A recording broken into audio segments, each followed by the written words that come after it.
What's good, everybody? It's Channel Ant. We're here today with Ash. and we're about to do an interview. So tell us a little bit about yourself. Where are you coming from today, and where were you born and raised?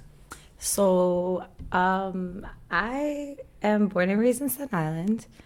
My mother was born in Colombia. She moved here in her 20s. And my father lived here his whole life. And I think he has a lot of generations that were on Staten Island. I'm not sure where they came from before then. My father is passed. So he's in spirit, he's around everywhere. But, he's from Italy, but those roots are actually from Syria. So it's interesting, kind of mixed with a lot of things. But I really identify with being indigenous and reclaiming that for my family and my lineage. And that's just the path that I really don't feel like I had an option but to pursue in this life. Anytime I tried to kind of step out on figuring out what was going on, spirituality has always been a really interesting thing in my life and relationship with it. When I was 11 or 10, I got kicked out of CCD. But I was a really sweet kid. It wasn't I didn't do anything crazy. I was just who wrote the Bible? Who are these people? How are they credible sources? But I said that kid world, Yeah. But I genuinely just wanted to know. I was because I want to believe, but I want to know. And I'm I knew other people that didn't have the same faith. So I was are they bad because of what they're telling us is if they believe in a different God, then they're bad people. So I'm but I don't think that they're bad people, So I was trying to understand. Yeah. And they were nah, get her out of here. She has too much. She and I was a kid, so I felt that abandonment wound really early in my religion and faith. So from there on, I just started diving into reading into Buddhism and Hinduism and different Native American beliefs, shamanism, Shintoism, a bunch of things, mainly rooted in what was the first religion? Where did it all come from? And I just was on that journey. And I feel for myself, when I was 17 and my father passed away in Hurricane Sandy, when that happened, it was okay, find a reason to want to live, because what the fuck, this shit is crazy. You never think that something like that would happen to you, and then it does, and then you're all right, well, what is life? It's just nothing's real. So I went to Barnes & Noble, and I was in the religious section and the New Age section, and I was just trying to find something to believe in. I was looking so deep for a teacher, and I kept on being shown these false prophets, these people that were I'll teach you for the small sum of $5,000. You want to change your life, you want to go here, you want to get baptized, you want to do this. It was all these different things. And I was I remember being a teenager, having SYEP money. I'm I just see $500 for the first time in my life. I don't have that. I barely have $25 to get this reading. And I guess that's a little bit about my connection to spirituality, even though it's not necessarily what your question was. That's how I ended up being there, but it's a little bit about myself. I'm just a person, I do things from my heart. I try to be the best version of myself as much as I can. I try to be the person that I needed. I graduated from a work study program out of Mount Loretta, and I didn't go to school.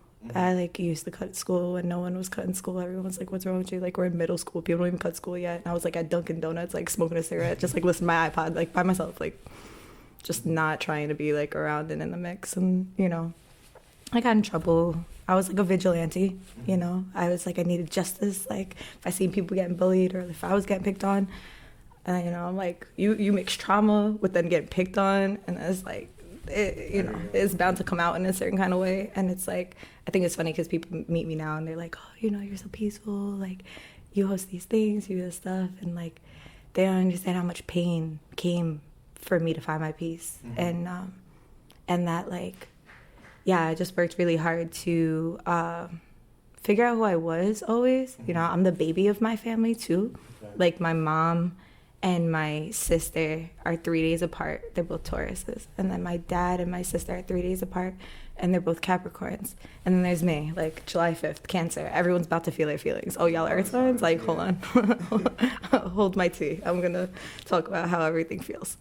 And naturally being that person, like, kind of made me the black sheep of my family for a long time, especially because it was just like, I was getting in trouble a lot. It was like infamous, not like popular. Like people were like, oh, you're like popular. I'm like, I don't think so. Like I was definitely not like the popular kid. Like I was kind of like this like wild card person who was like kind of friends with people and not friends with people, like stayed on her own.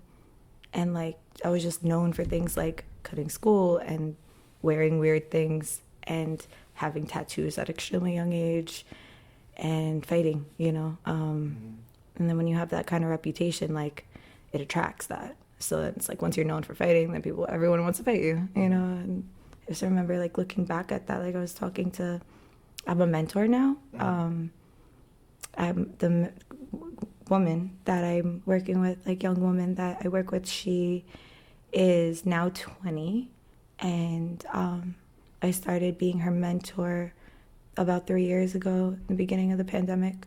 Her mom had reached out to me and was like, you know, she said to me I used to work at, there's this spiritual store, it's called Zen Trading Post. Now it's called Sacred something. I'm not sure what it's called, but forgive me, y'all, if you watch this. It's a new name. I know it as Zen, but it's on Richmond Road. And it's like an omni-faith kind of space. I worked there for years. I was like the shop girl. So like people knew me. They knew me as like, oh, the spiritual girl in the shop that like you come, you get smudged by, you talk to me about whatever. Like I was just like the in-house therapist. You know, I had regulars, like how people go to bars. People would just come to me to get smudged. We chat. You know, we just sit and like unpack the woes of life. And like her mother had came to the store one day, and I remember looking at her. She was like going through something, and I just like felt it, and I was just like, oh. And I don't like offer hugs like that. Like I'm a hugger, don't get me wrong. Like if I know you and it's like that, you know, like of course I'll hug. Like I'm a Cancer, you know, like, I love people, like OD, you know. But I'm not like a super affectionate person, so I don't just hug strangers. But like I looked at her and I was just like, this woman needs a hug so bad. And I just went up to her and I'm like, can I hug you?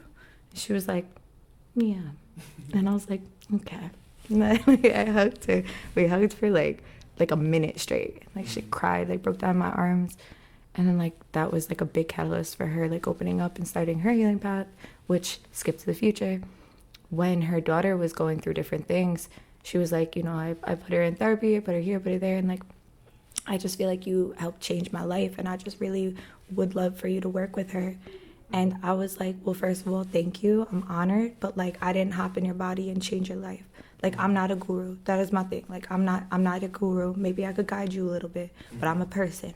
If you put me on a pedestal, take me off, because I'm bound to disappoint you by doing or saying or doing some human shit, because, like, it's just, you can't, like, there's so many teachers that I put on a pedestal, and I was like, oh my God, like, you're so incredible. Like, you've learned so much. You're so wise. Like, you know, you almost, like, romanticize them, like, in a platonic way. Like, you know, like, oh, my God. Like, glorify them, rather.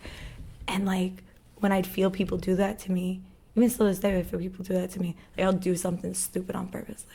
Like I'll do something real, like, just to, like, debunk me, because it's not like that. And, like I said, I'm just trying to be the person that I needed. So, like, now being in the position where, like, I'm a mentor, and I have to consider, like, you know, passing. I'm very big on, like, oral traditions. My handwriting is trash. Like, I don't believe in grammar. Like, it's just, like, the English language is already fucked. Like, you know, I'm sorry, can I curse on here? No, you can. Okay, cool. So, yeah, like, you know, with her, it's different. I feel like the best way to teach anybody is to be honest, to talk about your experiences in conjunction with listening to the way that they want to learn, you know, like asking questions like, oh, well, what do you think about this? And then, like, catering to whatever you think. Like, I'll ask her the same way I do with my podcast, like, what's the theme that's coming up for you? And, like, you know, what do you want to focus on? Or I'll just be like, close your eyes, what color you see? And it's like, what, and then that, it would be the bowl that I take for the chakra to work on with her that day. So it's just, yeah. But I'm gonna let you talk because I was just chatting. I learned a lot about you. No, that's the whole point. Chatting with Aunt, you chatting.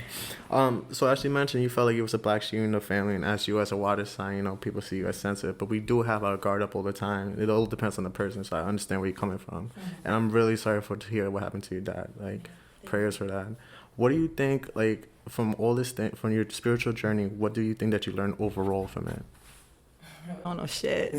Even when we think we do, like we don't know nothing, man. Like the more you know, the more you don't know. Simultaneously, something I'm integrating at this moment is like, in order to heal, break cycles, heal cycles, first you have to become aware of them. After you're aware of them, then you have to accept them. Accept whatever it is, no matter how much you might not like it or how much you love it, but you're afraid of it, you gotta accept it. And then after you accept it, you can then go through it, but you can't skip those things. Like, I'm coming to this point, man, like, you know, there's a lot of things going on astrologically right now, and a lot of chapters are closing, and for me, there's like this one chapter that was like playing out that was like very much so indicative of like generational trauma, that's been passed down. I feel like from both sides of my father and my mother, but especially on my mother's side, you know, and just like healing the relationships aspect. And like there was a cycle that I was in that I just, you know, I didn't know if I could ever get out of it because I didn't fully accept what it was. I was still projecting onto it what I imagined it to be or could be or was, instead of like fully just accepting that. And once I accepted that by just not suppressing what I felt, it actually just all like neutralized and dissipated.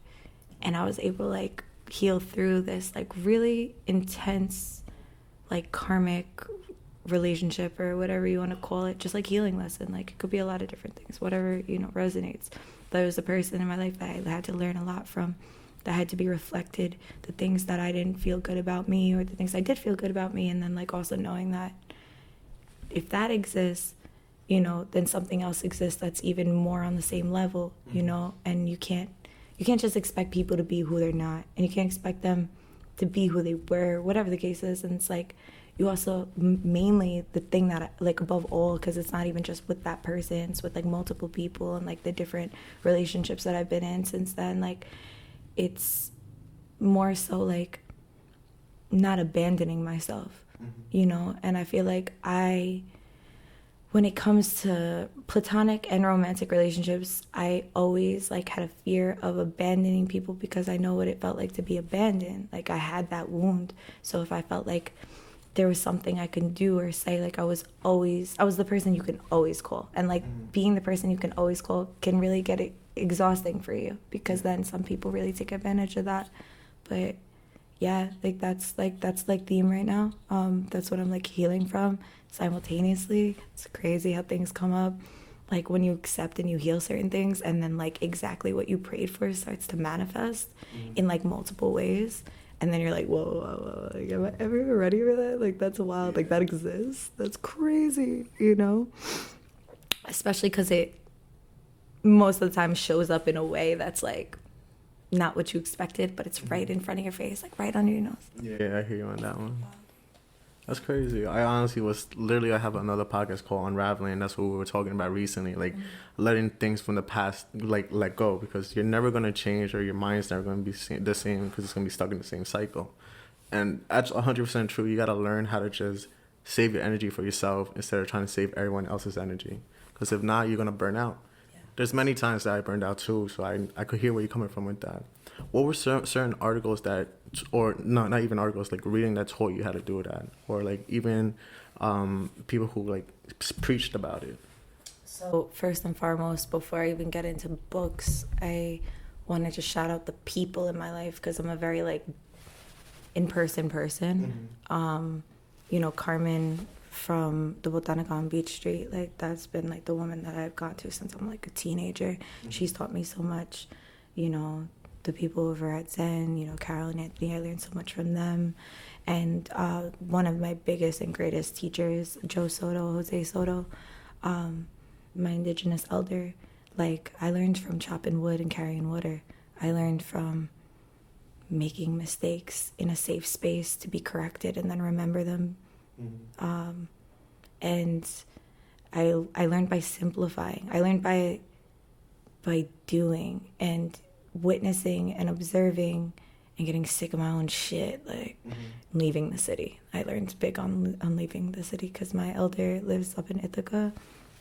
His family, he had just passed away recently as well. So his family lives up, and they're my family and his daughter and his partner, you know, and the girl's adopted daughter up there and family. Like, I still go up there almost monthly. You know, it's like a 5-hour drive.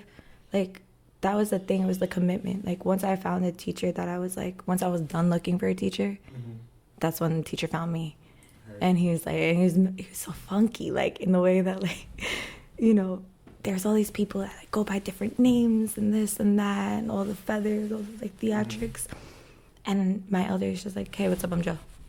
Nice to meet you. Regular clothes, nothing. Like, I had no idea what he did. And I was at a ceremony upstate at somebody else's land. It's called Vision Quest. It's something where you fast for like 4 days, 5 nights, 5 nights, 4 days, and no food, no water, and you're completely alone in the woods. And it's a prayer. It's like a really intense thing, and I never thought I'd do it, but you know, I was there to support my friend, and that's where I met Joe and the family, and I just never felt more seen and understood. But like, that was after a series of years of me just reading books and having experiences, like, I don't know, books. I'm like, right now I'm not thinking of any, you know, like, I have so many books. It's like actually out of control. Like, I need to chill. Like, but like, books that were catalysts, I feel, like, even like the cliche ones, like The Power of Now, Eckhart Tolle, you know, Emotion Code was like more of a recent one. Master of Love by the guy who wrote The Four Agreements, also The Four Agreements. There's a lot of books. I don't know, I can't think of all them. The Secrets of Shamanism. I forgot who wrote that book, but I went to a medium and she was like, this is the book that you need to read. And I was like, all right, I trust you, because she was spitting. Like, she was really on point with what she was saying. So I was like, I'm gonna take a, you know, and that one, it's like a little teal turquoise book. So if y'all are like trying to tap into that right now, the book that I'm currently reading, listening to, I have ADHD, so I like audiobooks. I need to have, like, you know, that going, or else I'll just read the same sentence 10 times in a row and then like move on. Unless I have a highlighter that I could read the physical book. I don't know, for whatever reason. It's called The Power of the Habit of Breaking the Habit of Being Yourself by David something, I think. I could be wrong. Anyway, something like that. If you Google that, you'll find it. Yeah. It'll show up. It's a good one. And it's just like breaking cycles, but like showing it in a different way where it's less like new agey, like, and then like you just do this and like you say this in the mirror and everything works out. It's like you have to sit with the fact that you're uncomfortable about these things. And you know, I very much saw a lot of inspiration from Carl Jung. I want to give a shout out to Ariel too, Ariel Perez. Like, yeah, she is the reason I have the podcast that I have, and she's just been such an incredible teacher to me and like so many different things, and like a pivotal person that helped me integrate like my bullshit, like big time, like calling me out on stuff that I really needed. Like, that's real friendship. That's real. Like, I learn from people all the time. I feel like I learn from babies. I learn from, you know, elders, from homeless people on the street. You know, sometimes you just walk past somebody and they might seem like they're really on some crazy type of timing, and then they just say exactly what you need to hear, and you're like, yeah, thank you. You know?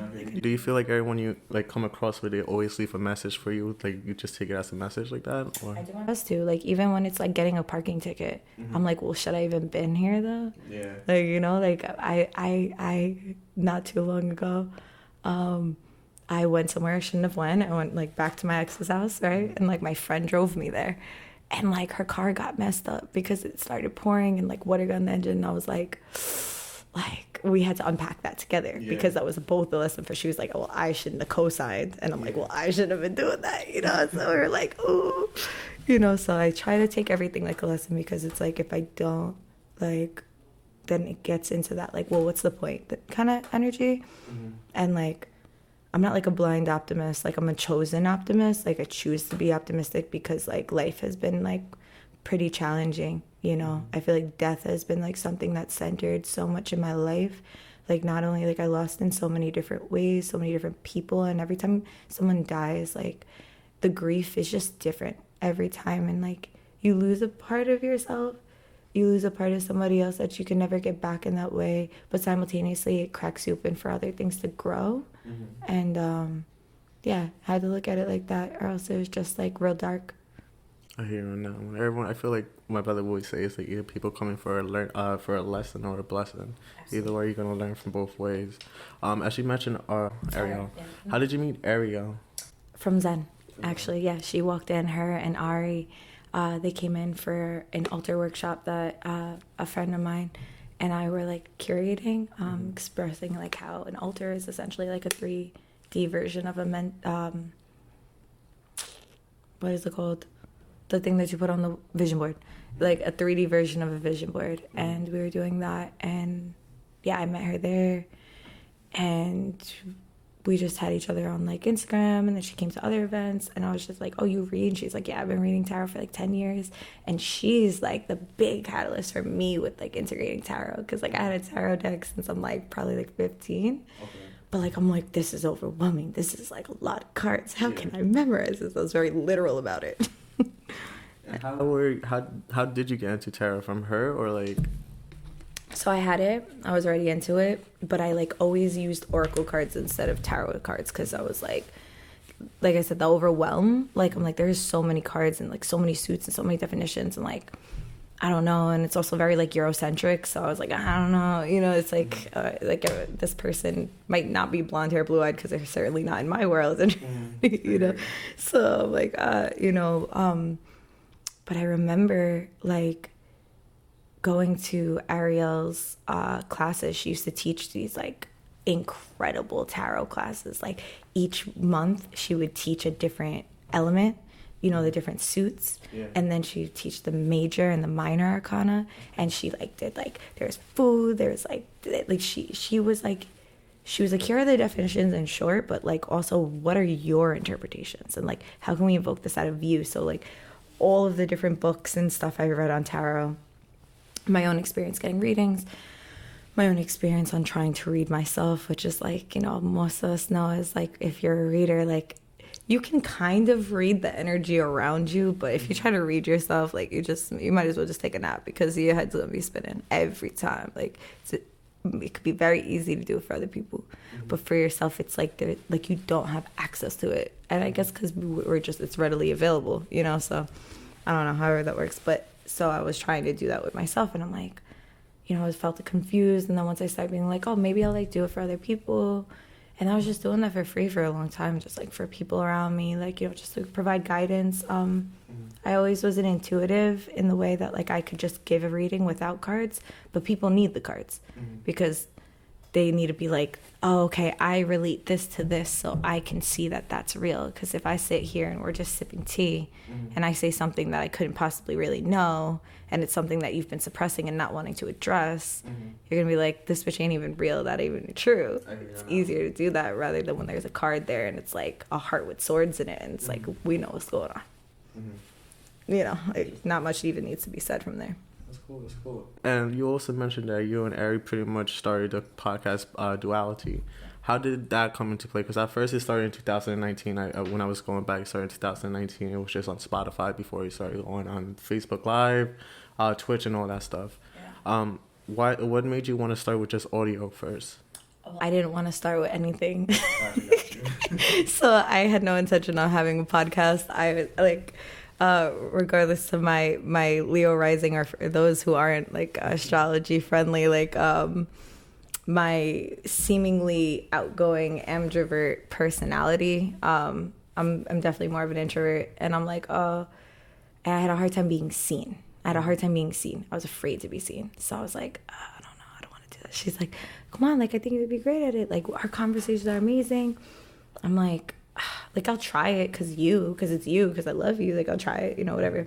And she had the whole equipment. She set everything up. Like, she's a musician, an incredible musician. Like, and so she already knew that was her steez. So we were there. We did a few episodes, and then we like went out to go get food, and like, she broke up with me over some pasta. I was like, that's wild. Like, that's crazy. I'm like, if you're really gonna break up with me like this, she's like, hey, listen, I feel like you're supposed to have it. Like, I feel like you're supposed to do something with this. And I'm like, no, like, first of all, no, like, my heart, like, first of all, in my sensitive ass, I was bad offended. And because I took it personally, and she was like, no, it's not like that. I just feel like I'm supposed to do a different kind of project, and you're supposed to do this, and maybe this was the catalyst for you to get this going. And I'm like, but I don't know how to do any of this. I don't even have, like, my laptop's from Walmart. Like, this shit don't even work no more. If it's not plugged in, it just shuts off. Like, how can I do a podcast, And then I was like, oh, I have money saved up. I walked into, before that happened, I said to her, I was like, okay, if you're going to break up with me, do it on the podcast. So it's not like some B2K3LW, shit. Like, let's let everybody know why. Like, let's take them on the journey. If I'm about to have this journey, like, let's take them with us. So then I think it's episode 2 or episode 3. We're talking about her stepping off. And, after that, like, I was like, I still felt like I needed a co-host. Like, I'm like, I can't do this on my own. Like, I need a co-host. Like, I need somebody there. Like, I was, like, afraid. Like, because once again, it wasn't something that I set out to do. So then I had asked my friend, I asked a few friends, and then I asked my friend Nev, and, like, he was my podcast host for a little bit.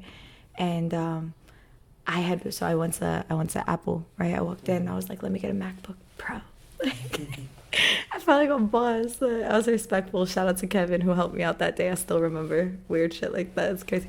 But yeah, and he hooked me up with a pair of Beats because they were offering a pair of Beats with anybody who buys a laptop who's in school. And I'm like, yeah, but I'm like, but I'm in herbal school. Does that count? Because I'm not in college. And he's like, I was like, can you make it count, Kevin? Can you make it count?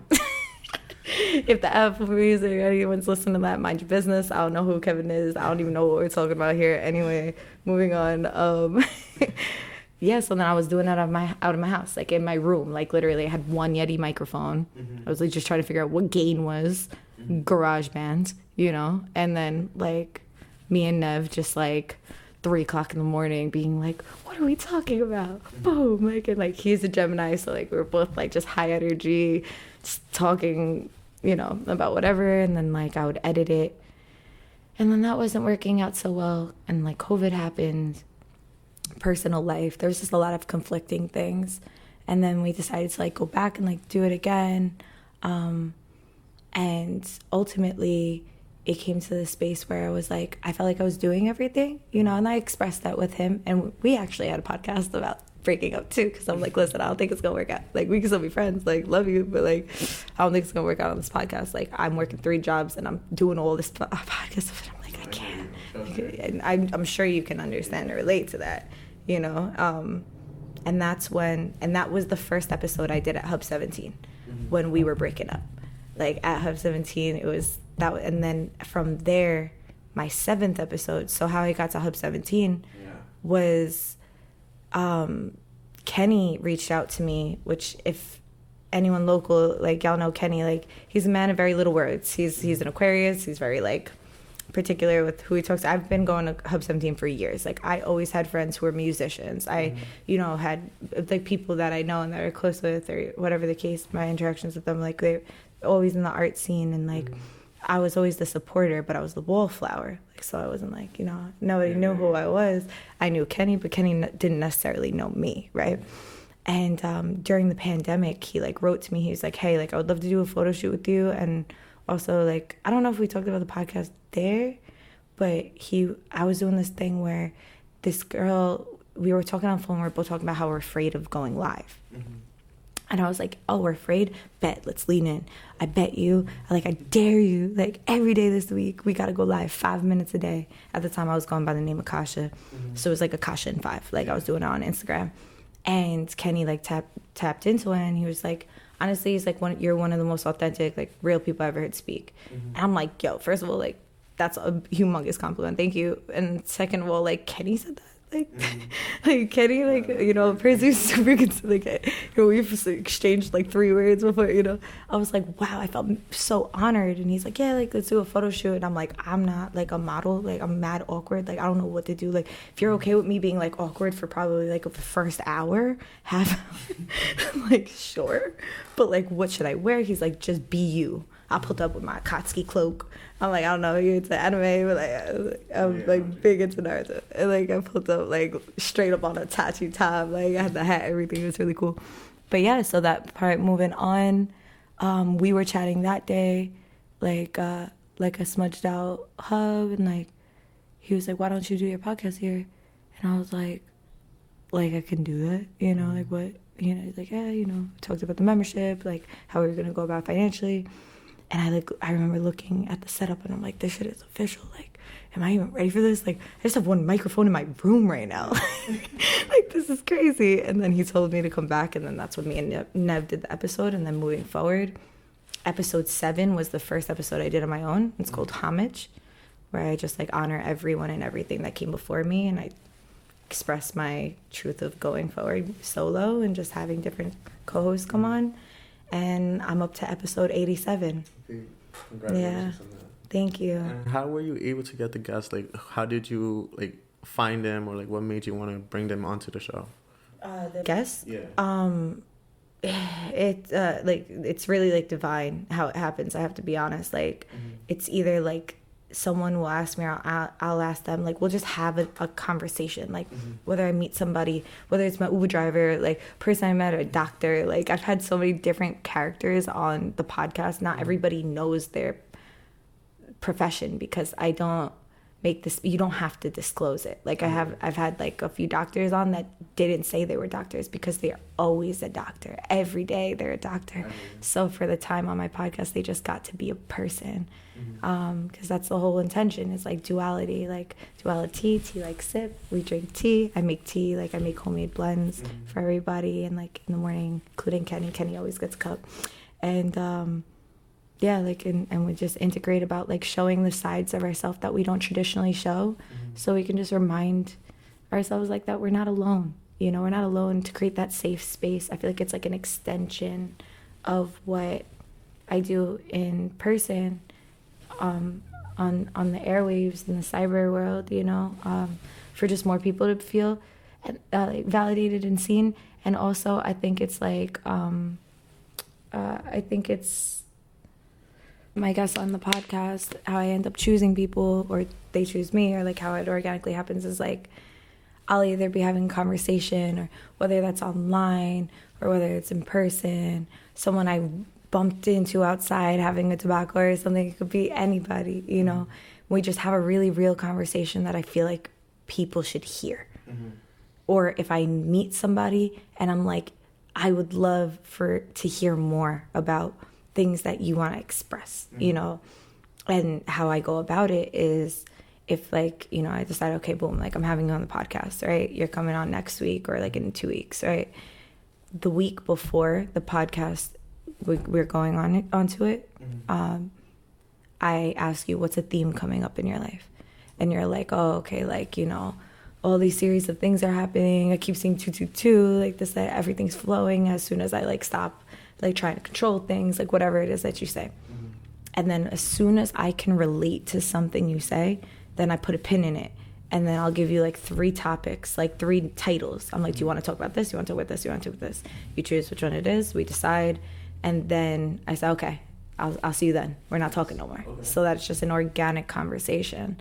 Because like I have a hard time, like if I feel like I have to talk about something in particular, and it's not just like on the fly, like, or like asked questions, I'm just like really awkward.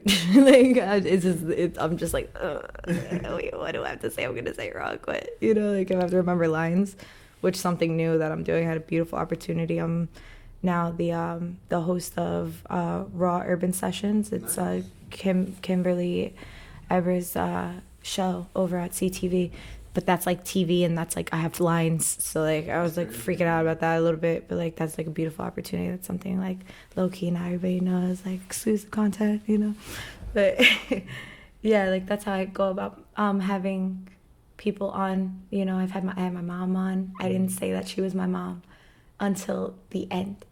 You know, because I want people to just see people as they are. Yeah. You know, I've I've even had some episodes where I've done them like remote, where I'm like coming from in the woods on my birthday last year, or in my spa, like where I do like my physical, my brick and mortar business. My friend had he was the actual host. Like I let him take I'm like, you could be the host. Like he has the same birthday as me. I'm like, you're basically me. Like I trust you. Like go ahead, you can do it. And then the other person that I let be the host is my little sister. So. Okay, not bad. I also had Keaton on the show, and he actually told me how the process went down, and it was really cool how you guys were able to see, like, how you said you put a pin on it. So that's cool that you could find common grounds from there. Yeah. How is it understanding people's perspective, and they're going through the same thing but in a different way? Yeah. Like, how do you, like, see that? And do you see, like, damn, maybe it's not as bad as I thought it was? Or yeah, like, I just love hearing the process, like, because I'm, like, a person who dissects things in, like, every single kind of way. I have a Libra moon, so I'm constantly, like, hence the balance, hence the duality, hence that find your balance on everything. Shout out to Travis Scott. And in Through the Late Night, you know, very much so influenced by that. But, yeah, you know, it's a process of just listening to people. Like, it's like a chat. You know, like a chat. We're here, we're chatting, right? You know, it's like the thing.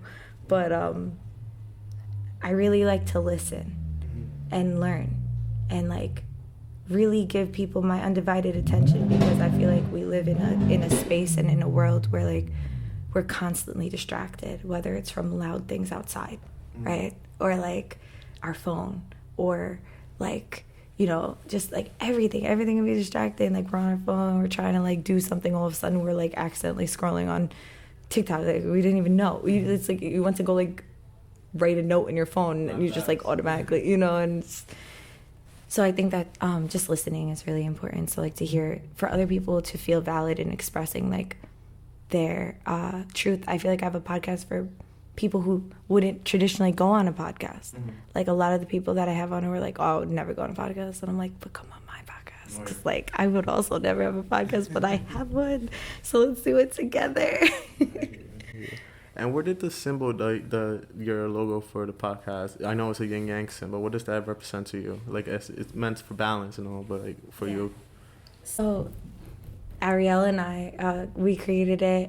She put it together with like clip art at first, and like we're like, all right, we're gonna go back to it. We're gonna revisit it.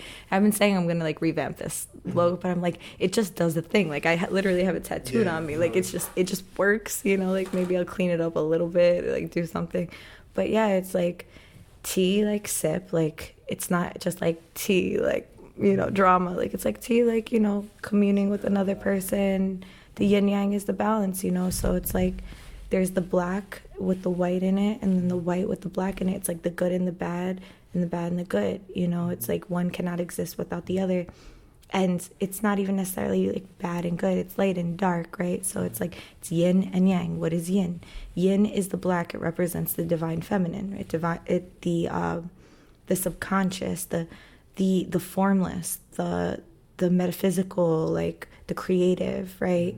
And then the structure, you know, within that safe space is that white dot, you know, to make it be able to catch form.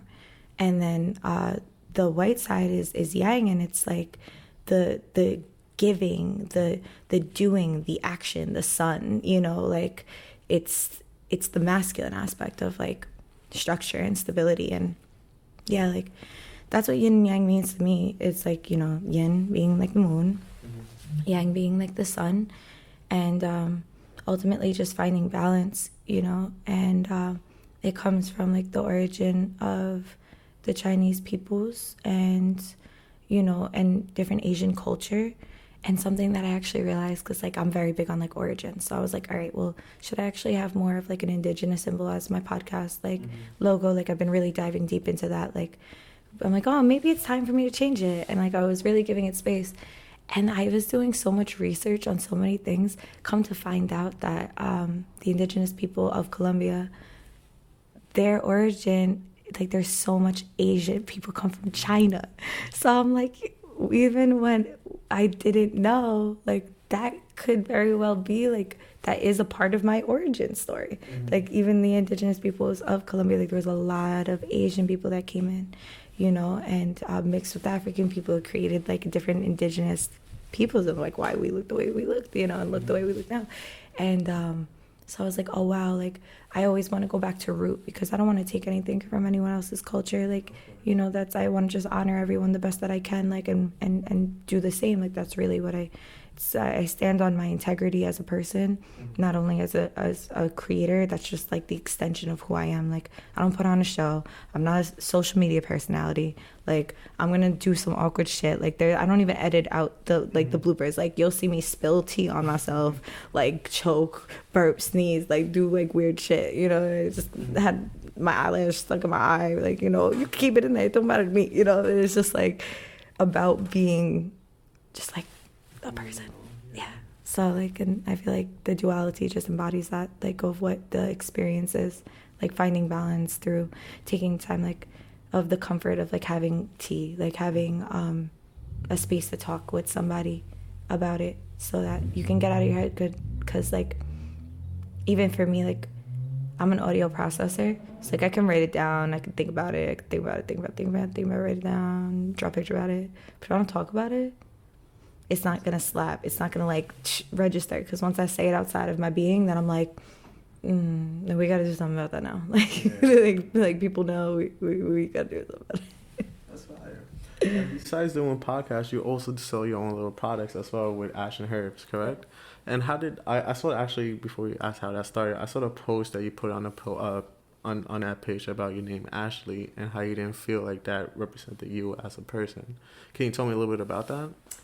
So growing up, like any Ashley I met was like blonde hair, blue eyed, like, and then like with the occasional like brunette or like, you know, whatever, like, but like I just didn't feel like an Ashley. Like every time I'd see an Ashley on TV, it was like that, like California looking, like, you know what I mean? Like it was just like, I already had a crisis because I'm a mixed kid, you know, so it's already like, I'm like, where do I fit in? Nowhere. Okay. You know, it was but then I had this name that I felt was so generic. I'm like, Ma, you were so happy to be in America. You gave me the most gringa name. Like, couldn't have been something. Like, she was like, but I watched this soap opera and I really liked her, and that's why I named it.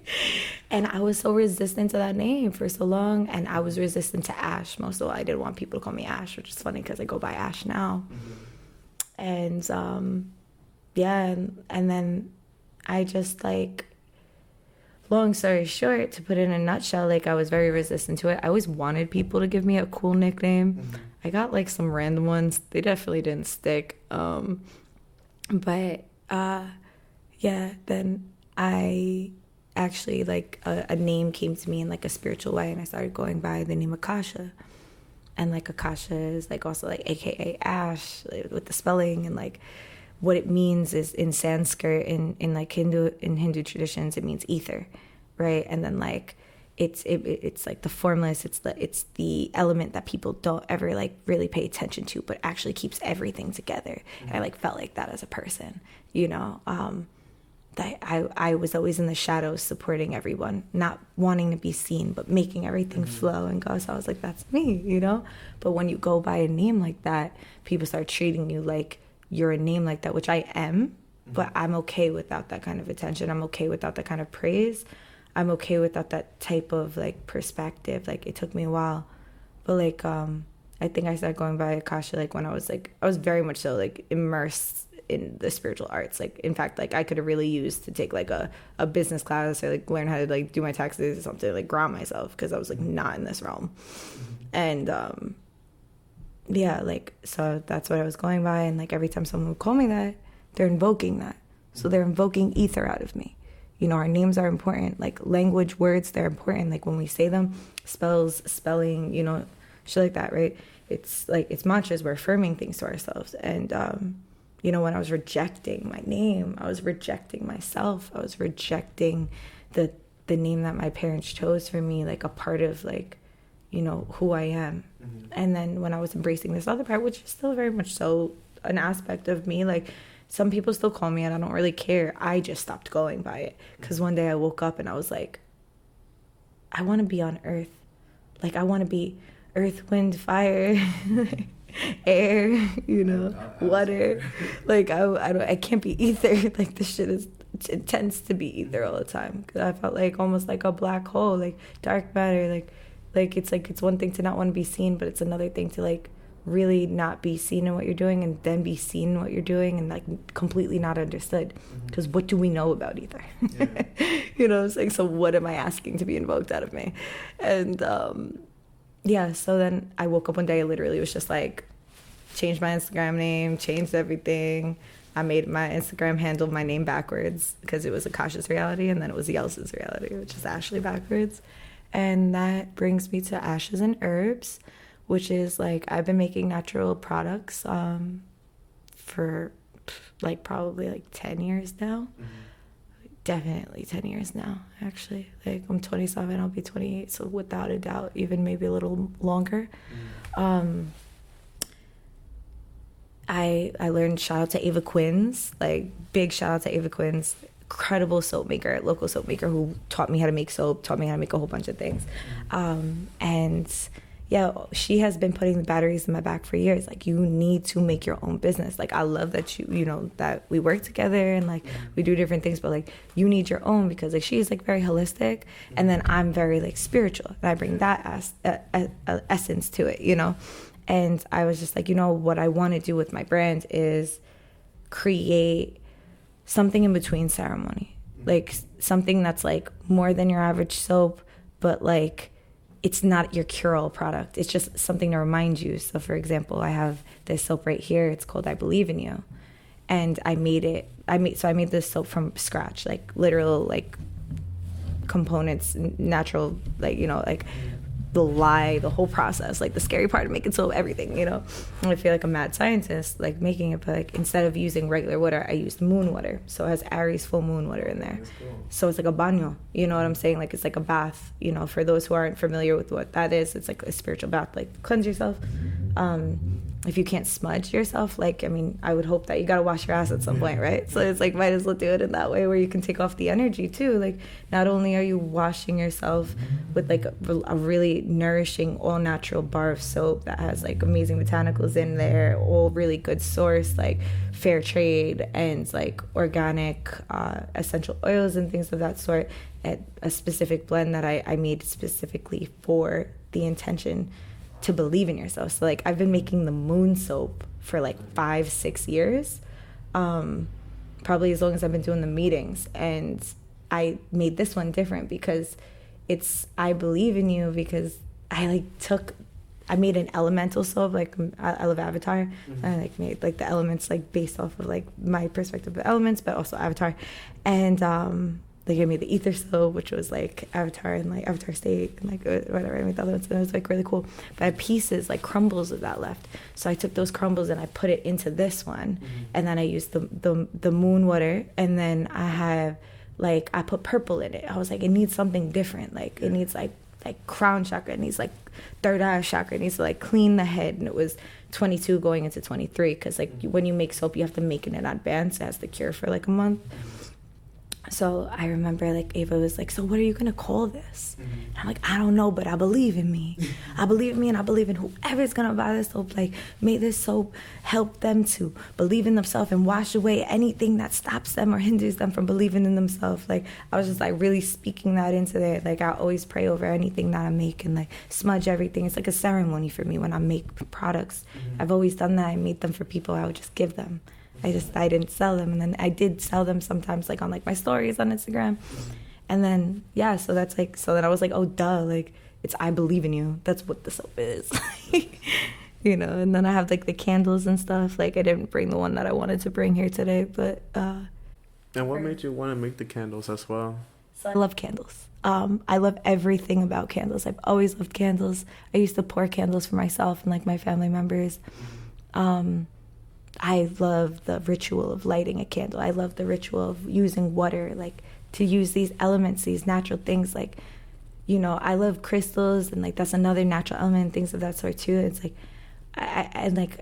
but there's something about fire and water, you know, that like I naturally gravitate towards, you know. Also smoke too, like, you know, definitely like smudge. Like I'm really big on smudging, but like not everybody should be smudging with the things that they're smudging for, and that's like up to people to like do the effort to like understand that and like find what works with their lineage. So I don't want to sell smudges because I don't want to sell my culture to people, you know. And if I do sell something, it's going to be like a plant I grew and like a different thing, like, which I can, but it's certainly not going to sell sage, you know. But to answer you about the candles, yeah, it's just something I always wanted to do. And then I was just like, why not do it? Like, I don't want to make like a botanica candle, but I low-key did too. Like, I do have the long pillar ones because I like to read them, like, after they're done burning, like, look at the top and, like, see what they're saying to me. But you can do it with any candle. And, like, I love the experience of a candle. So the candle I was going to bring, which is the one that I think I have, like, one left and then I'm sold out, it's called Vanilla Dream, right? And the thing that's so awesome about that candle is that was my first Instagram name. So people who know me for a long time are like will know where the inspiration came from, which my original Instagram name came from when I was 17 and I was like smoking pot, like playing 2K with my friends. One of my friends was like, you should have Instagram. And I was like, I don't want no social media. Like, I was very on the same timing, like, social media is gonna ruin us all. I don't want it. Like, 17-year-old, like, little hippie me, like.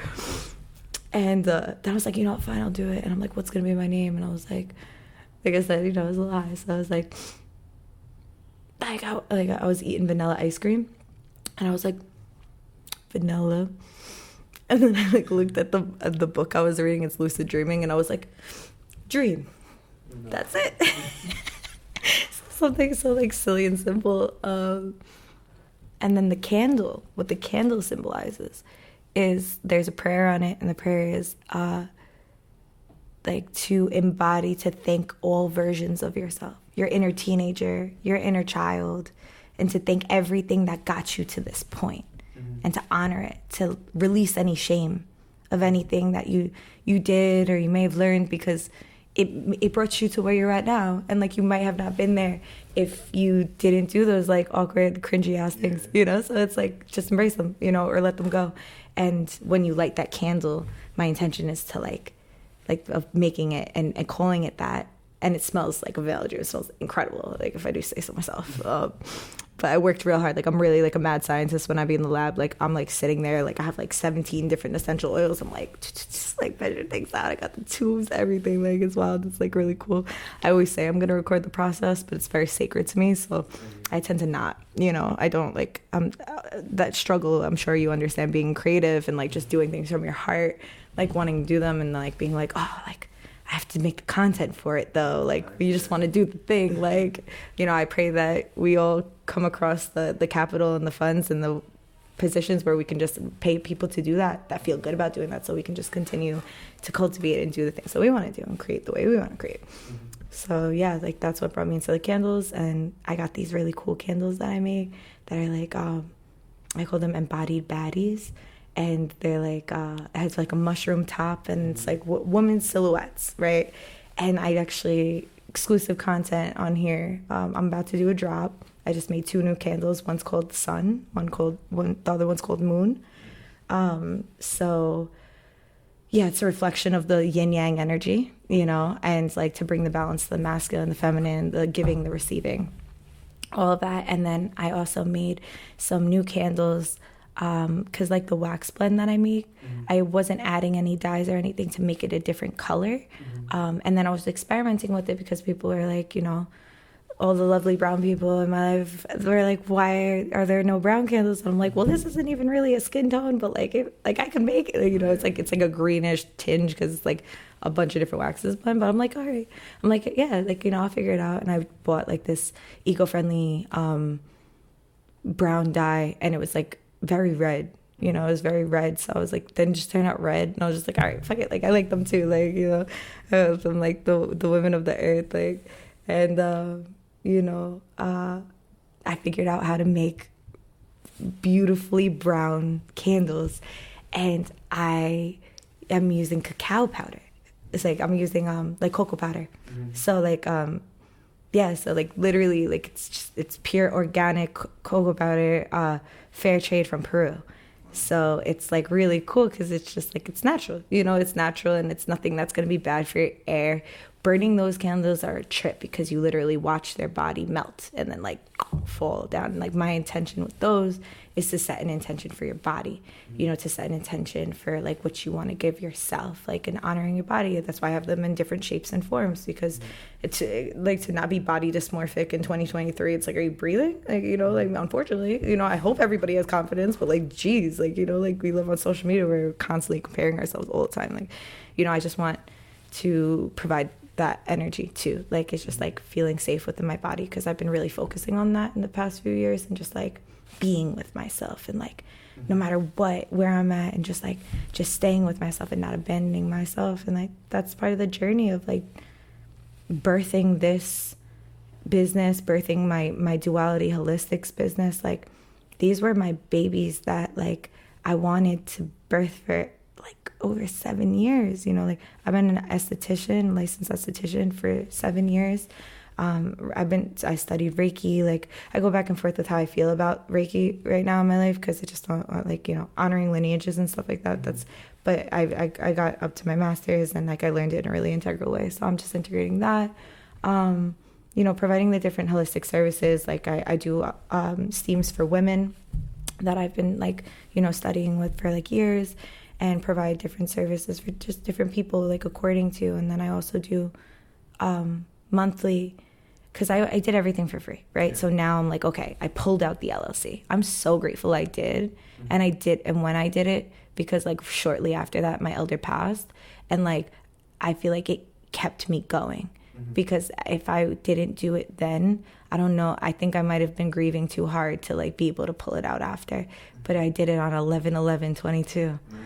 And I was just like, let me just check if Duality is open, because it wasn't open for a long time. Like some like tea company that never did anything with it, like had it. And I checked and it had it. So I'm like, me being the most, like I had to take out 2 businesses.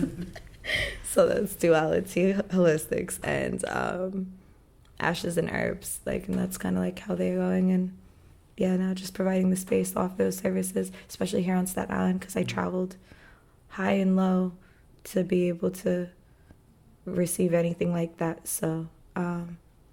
Nice. And so now we're going to the moon ceremony. Mm-hmm. So what made you want to start doing moon ceremonies or like hosting it?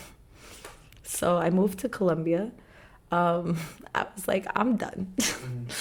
Respectfully or not. Like, I'm off Staten Island. I've had everything, all the trauma from like my first kiss to my worst heartbreak to like my trauma with my father, my house, like everything. Like I just want to get out of here. I had went and I had drank ayahuasca in 2016 after like I was getting out of like I like broke it off with like this really toxic relationship I was in. After finding out like some unforgivable stuff, and then I was just like, you know what? Like I prayed, because I was like, I want to go. Should I go do this? I'm like, but I'm scared. I'm going to go to another country by myself. Like, I'm mad scared to go drink this medicine, to be vulnerable like that in a place that I don't know people. Like, that's scary, especially as a woman traveling outside of the, the country. No one's in the country, no one's down the block, But, so I really prayed about it. I'm like, Creator, like, if I'm supposed to do this, like, please give me a clear sign, because, like, I'm scared, and I got a clear sign. And then, like, after I packed up their stuff and that chapter closed, I went, I drank ayahuasca, everything in my reality shifted. I came back, I quit my job. I was like a brand manager of a natural skincare company. That was like, I was traveling all over the States, and like that was really cool, but like I needed to go on like this spiritual kind of thing, I need to break out of that for a minute. And I moved to Colombia, and I was there for 3 months. And I wasn't planning on coming back, but my niece was being baptized, so I'm like, okay, I have to come back. And then also, like, Trump was being weird with, like, letting people in and out, and I was like, all right, well, I might not be able to ever come back.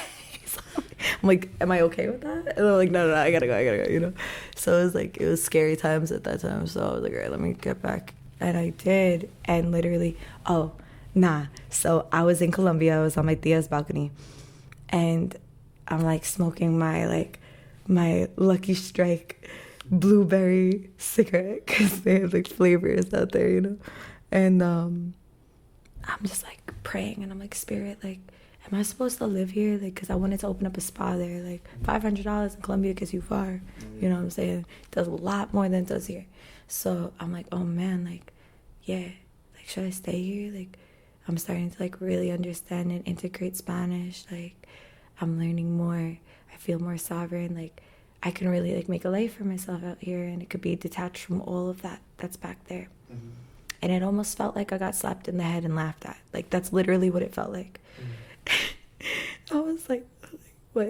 Like, what do you mean? Like, and I felt like it wasn't like a dialogue. It wasn't like this is what it felt like. It felt like how I receive. Sometimes I hear, sometimes I have clairaudience.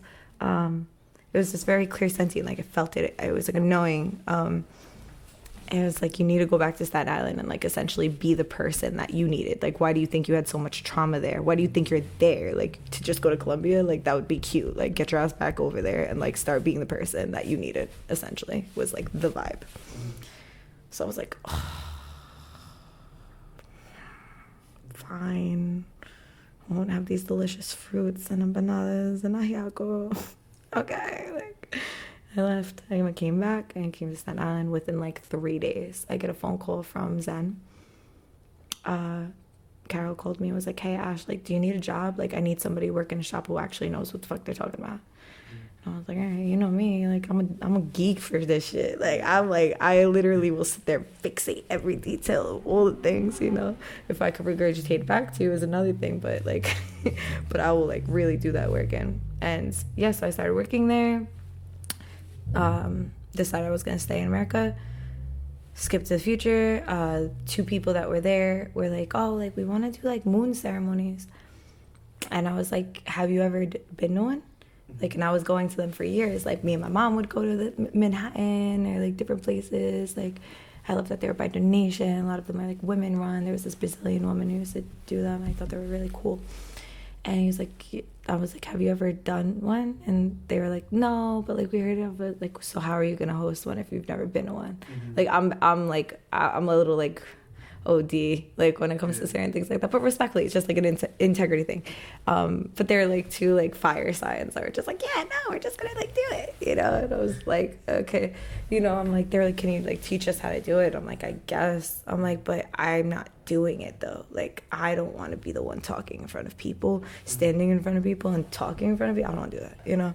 And I did that for like 6 months. Like 6 months, I set everything up. Nobody knew that I did anything, because when the ceremony would start, I would just sit down in a regular seat, like away from the altar. Like, you know, I would like say different things, tell them what was going on. Like, they had their own understandings too, which they applied, but I created like the foundation for it, you know.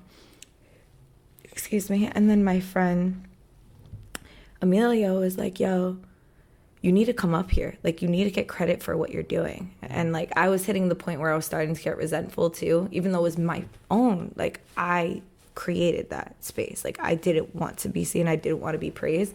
But then like, when everyone else is getting the credit for the things that you're doing, like, it does get to you at a certain point. Like, even if that's what you wanted.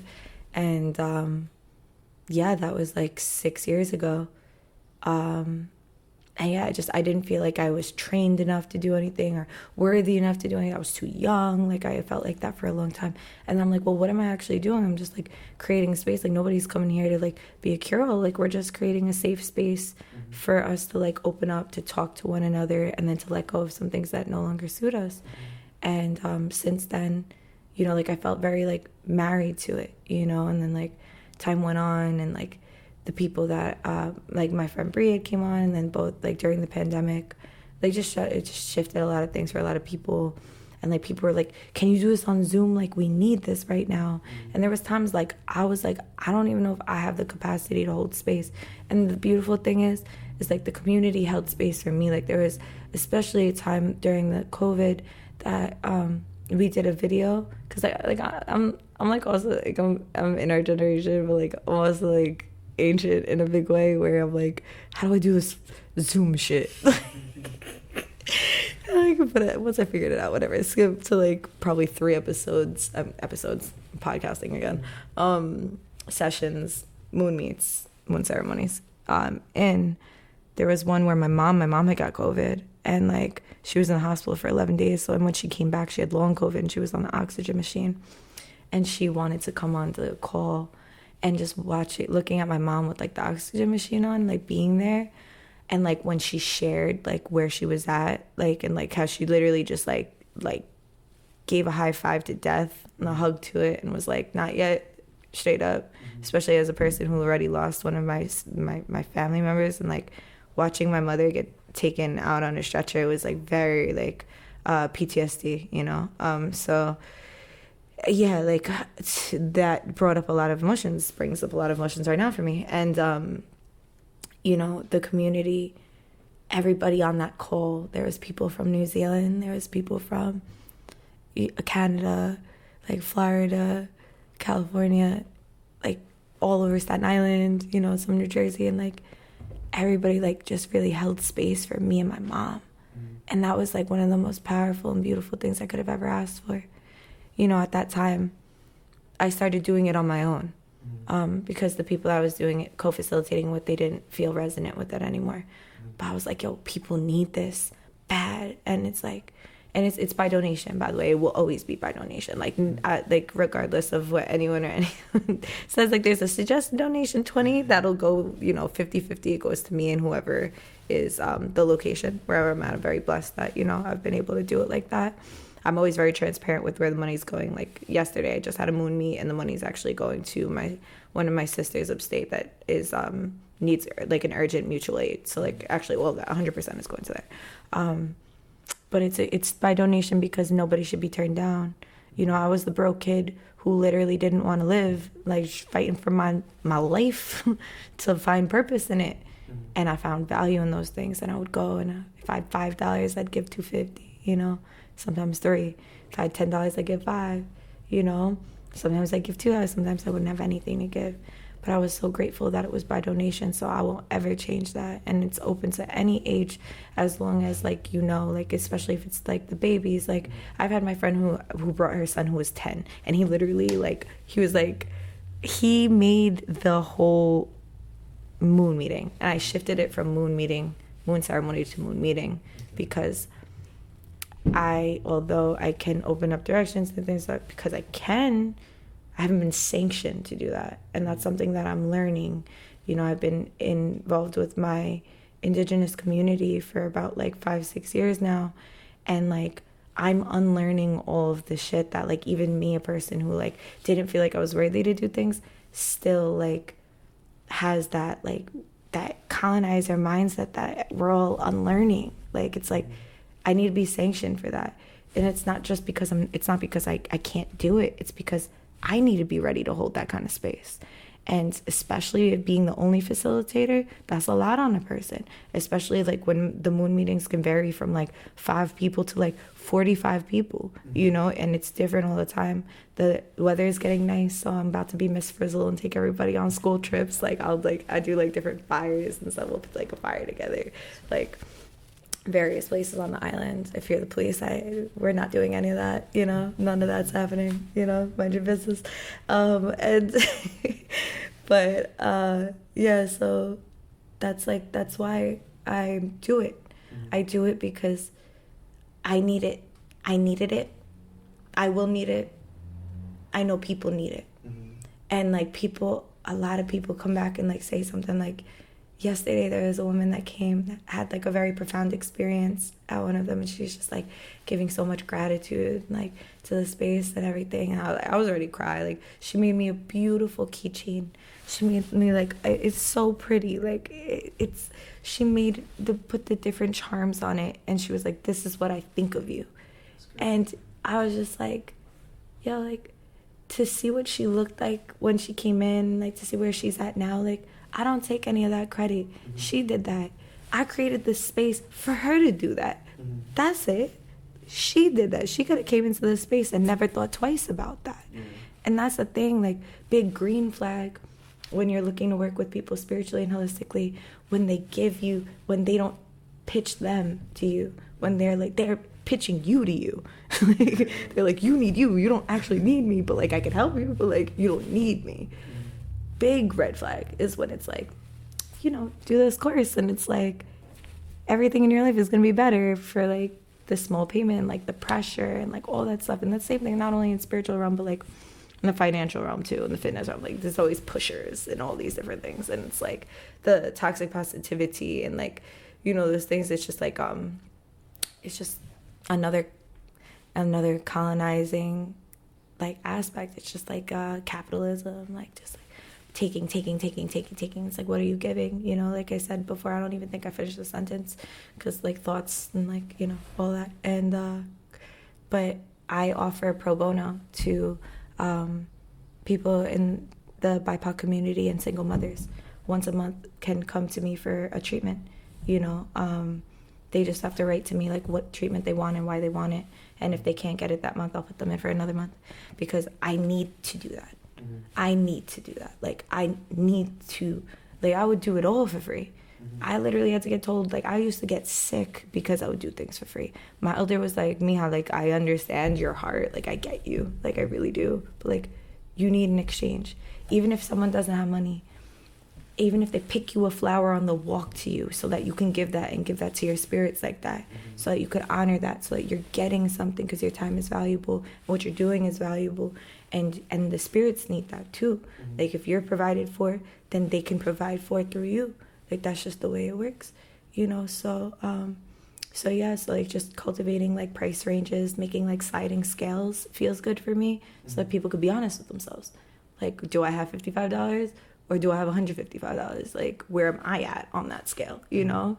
And I always like when people have scales because then I'm like, where am I at? I think I'm 75. I think 75 is fair for me. I got a lot of bills coming on. Gives a little tip for it, you know what I mean? Like, so I just like to give that, you know, that space because I have to honor myself, right? Because I need to keep me going in order to do that and feel good about doing that. Simultaneously, like I do a lot of things, so and it's not just based in like the spiritual realm and how I make money, because I don't want that to ever taint. I've just watched so many people like just do the spiritual stuff and like they don't make income in other ways, and it makes them get real weird with it, like real like pushy and like forceful about something that should just be organic.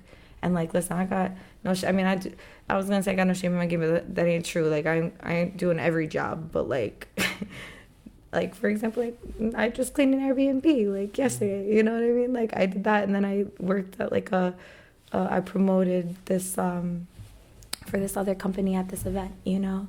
And like, so I do these little things in between because I need to sustain myself, and I'm not gonna be like knocking down people's door. Like you need to listen to my podcast. You need to like, you know, get a reading from me. You need to get a facial from me. You need to buy my products. Like, nah, like if you see it and it resonates, get it, cool, awesome. If don't. Like I'm not gonna push you. Do that. I'm gonna make them regardless. So what is an advice you would give to somebody who is just now starting their journey?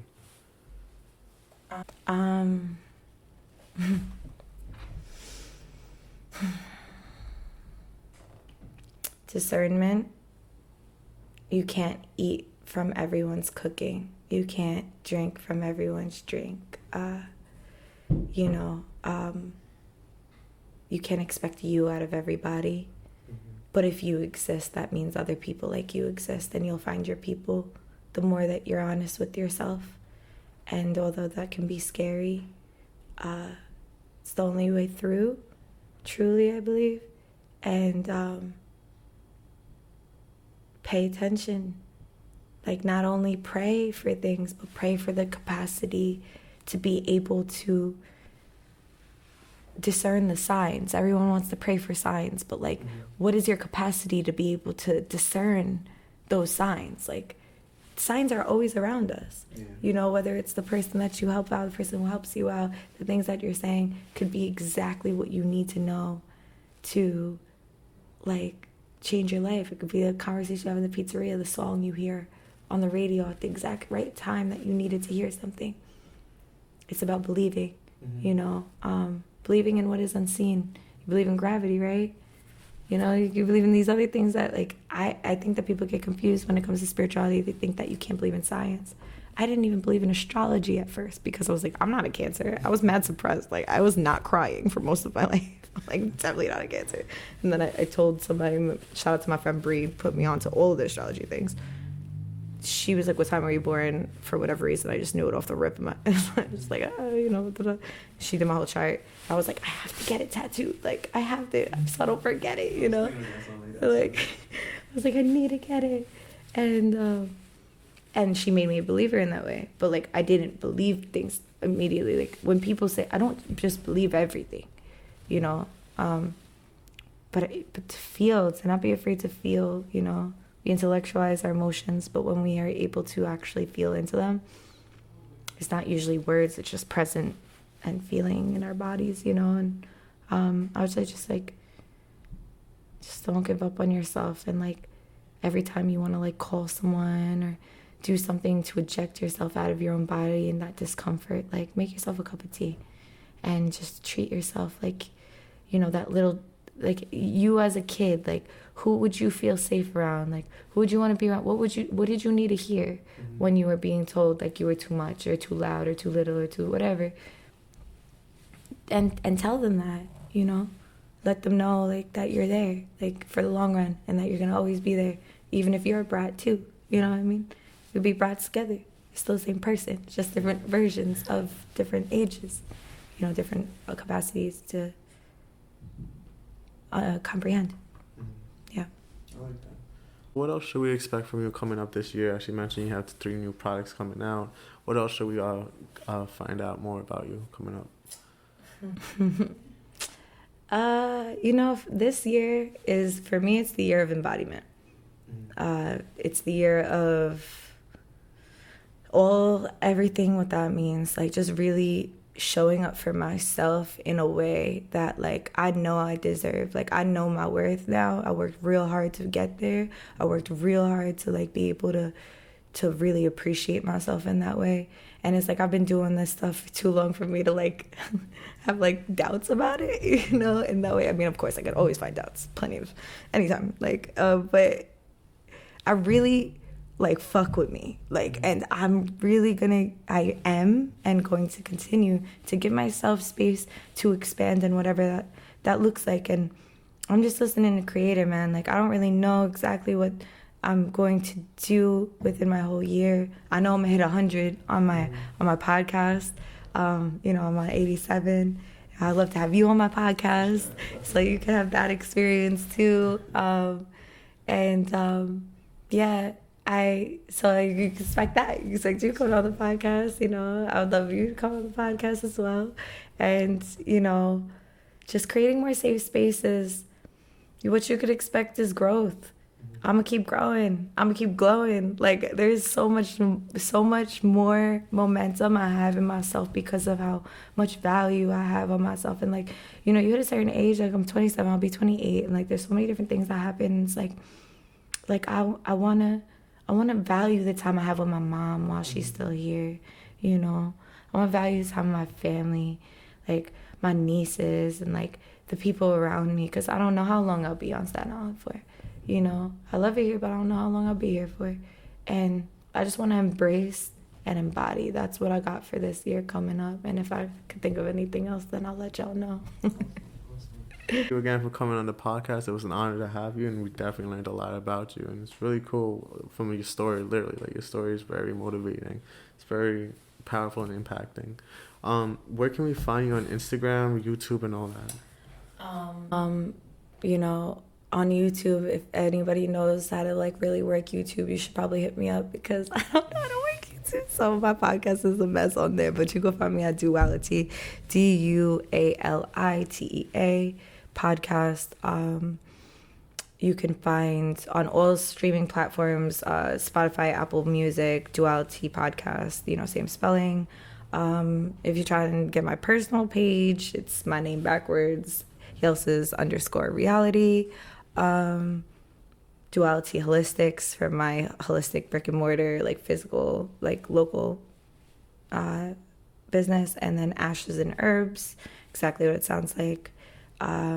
Yeah, and that's I have like more pages, but like those are the ones I'll share, you know. Y'all don't need my manic meme page. If you happen to come across it, you go at your own discretion.